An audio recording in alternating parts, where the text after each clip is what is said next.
반갑습니다. 초보자를 위한 튜토리얼 초튜터 오종현입니다. 오늘은 M1 시리즈와 M2의 성능 차이에 대해서 대략적으로 한번 알아보도록 하겠습니다. 제가 왜 이 영상을 준비했냐면은 어떤 분이 질문하시기를 M2가 M1 프로, M1 맥스, M1 울트라보다 더 좋은 거냐? 아니, M2가 나는데 지금 M1 프로를 사도 되는 거냐? 이런 질문을 해 주셔가지고 제가 한번 M 시리즈의 계급 정리, 등급 정리를 해 드리도록 하겠습니다. 일단 기본적으로 M2가 M1보다는 좋다라는 걸 알 수가 있는데요. 왜냐? 칩의 크기 때문입니다. 현재 알려져 있기는 M1, M2 다 5나노급이다. 물론 M2가 좀 더 발달된 5나노로 제작이 됐다라고 하지만 기본적으로 5나노급이다 라고 하는데요. 요거는 같은 면적의 동일한 트랜지스터를 박을 수 있다는 겁니다. 기본적으로 트랜지스터가 많으면 많을수록 많은 기능을 할 수가 있는 거죠. 그러면 이렇게 육안적으로 볼 때 M2가 M1보다 더 넓어요. 더 크죠. 칩이 더 크다는 건 그만큼 트랜지스터를 더 박을 수 있으니까 성능이 더 올라간다. 이렇게 예측을 해볼 수가 있습니다. 실제적으로 M1 깡통은 8코어, 7코어, 최대 16GB의 통합 메모리를 넣을 수 있고요. M2는 8코어,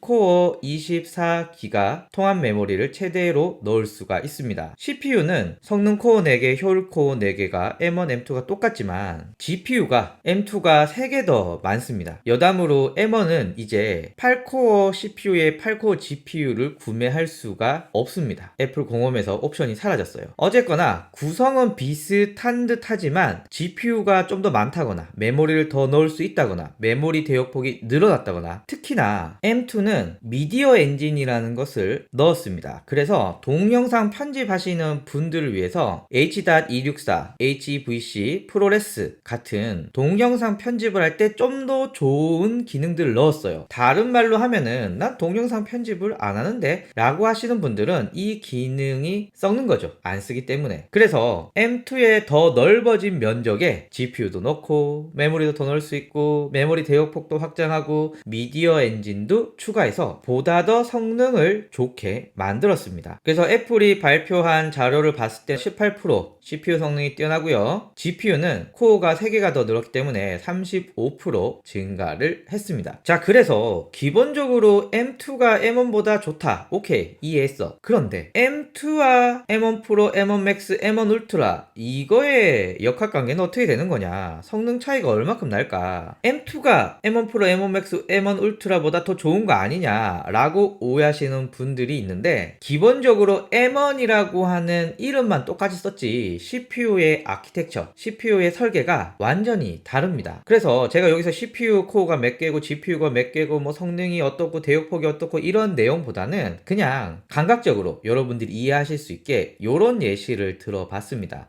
M1은 초등학생이에요. M1 프로는 고등학생입니다. M1 맥스는 대학생이고요. M1 울트라는 M1 맥스가 2개 붙여놓기 때문에 대학생 2명입니다. 자, 그러면 초등학생이 아무리 공부를 잘한다고 해서 고등학생이 푸는 미분 적분을 풀 수 있을까요? 뭐 풀 수 있나? 하여튼 쉽지는 않죠. 그리고 고등학생이 진짜 열심히 한다고 하더라도 대학생이 할 수 있는 문제들을 풀기에는 뭐 풀 수는 있겠지만 굉장히 힘들죠. 울트라 마찬가지고요. 이런 관점에서 보면 M2는 초등학생 2학년입니다. M1은 초등학교 1학년. 그러니까 초등학교 1학년보다는 2학년이 좀 더 뭐 많이 배웠으니까 알겠죠. 그렇다고 초등학교 2학년이 고등학교 1학년, 대학교 1학년보다 잘 알 수 없겠죠. 그렇기 때문에 요런 느낌입니다. 그래서 M2가 나왔다 이러면은 여러분들 머릿속에는 M1 프로, M1 맥스, M1 울트라랑 비교하는 게 아니라 그냥 M1이랑 비교했을 때 성능이 올라갔겠구나 라고 생각하시면 되고요. 만약 M2 프로가 나왔다면은 M1 프로랑 비교해야 되고 M2 맥스가 나왔다면은 M1 맥스랑 비교를 해야 됩니다. 울트라도 마찬가지로 M2 울트라랑 M1 울트라를 비교해야 성능이 맞습니다. 그래서 CPU는 M1에 비해서 M2가 얼만큼 좋고 GPU는 M1에 비해서 M2가 얼만큼 좋고 이런 비교는 있지만 M2랑 M1 프로나 M2랑 M1 맥스가 비교한 건 없어요. 왜냐하면 아예 급이 다르기 때문입니다. M2를 발표했는데 M2를 주목받게 해야지 M2보다 성능이 더 높은 M1 프로나 M1 맥스를 갖다 대면 M2가 쭈그러들잖아요. 그렇기 때문에 애플이 이번에 발표한 거에서는 M1과 M2만 비교를 했다. 왜냐하면 성능이 M1 M1 프로 맥스 울트라가 M2보다 훨씬 좋기 때문입니다. 좀 더 시각적인 이해를 돕기 위해서 이런 이야기를 좀 하려고 하는데요. 앞에서 말씀을 드렸지만 동일한 공정이라면 아마 오나노급으로 알려져 있는데 칩의 크기가 크면 클수록 많은 트랜지스터를 넣기 때문에 성능이 좋다라고 말씀을 드렸잖아요. 그러면 M1보다 M1 프로가 훨씬 더 크고요. M1 프로보다 M1 맥스가 훨씬 더 크고요. M1 맥스 두 개를 붙여놓은 게 M1 울트라고요. 그러니까 성능이 좋으면 좋을수록 면적이 무한히 확장하는 것을 여러분들 보실 수가 있으십니다. 앞에서 M1보다 M2가 좀 더 크다라고 말씀을 드렸고 이렇게 커지면서 GPU, 통합 메모리, 그리고 미디어 엔진 등등의 기능을 업그레이드 했습니다. 그래서 M1보다는 조금 더 커. 그런데 이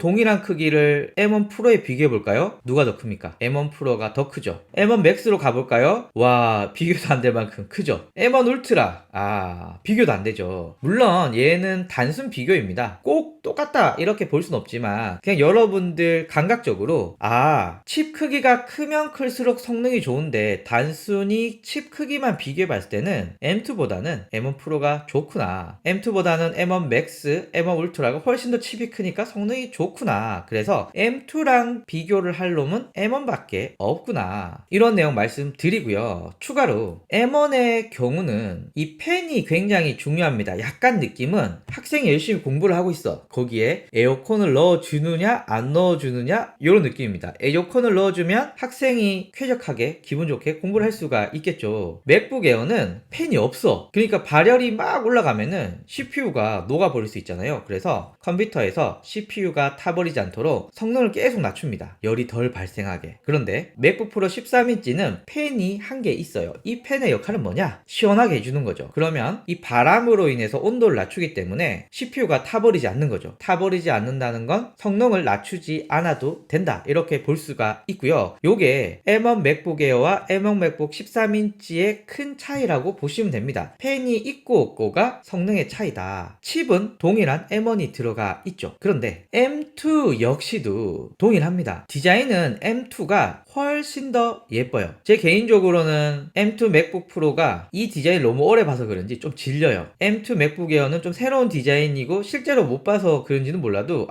사고 싶다 요런 색깔이 듭니다. 그런데 성능만 봤을 때는 못생겼지만 맥북 프로 13인치가 더 좋을 가능성이 있습니다. 뭐 내부 구조를 어떻게 바꾼다고 하더라도 일단 팬이 없으면 온도가 올라가고 온도가 높다라는 건 CPU가 타버릴 염려 때문에 성능을 낮춰서 온도를 낮출 수밖에 없거든요. 팬이 없기 때문에. 그런데 M2 맥북 프로는 막 성능이 올라가 막 발열이 돼. 그러면 팬이 돌아가면서 식혀주는 거죠. 그러면 성능을 낮추지 않고도 정상적으로 맥이 잘 돌아간다. 그래서 생기긴 못생겼지만 난 성능이 굉장히 중요해 라고 하시는 분은 맥북 프로 13인치를 선택해야 되는 게 맞는데 아니 그 정도 성능을 생각할 거면 그냥 맥북 프로 14인치를 넘어가는 게 더 낫지 않나? 이런 생각이 듭니다. 그리고 좀 기본적으로 기분이 나빠. 왜냐하면 M2 맥북 에어는 디자인도 바꿔주고 노치가 있긴 하지만 그 안에 카메라도 업그레이드 해주고 최근 신제품에만 들어가는 맥세이프도 들어가고 막 이런 게 들어가는데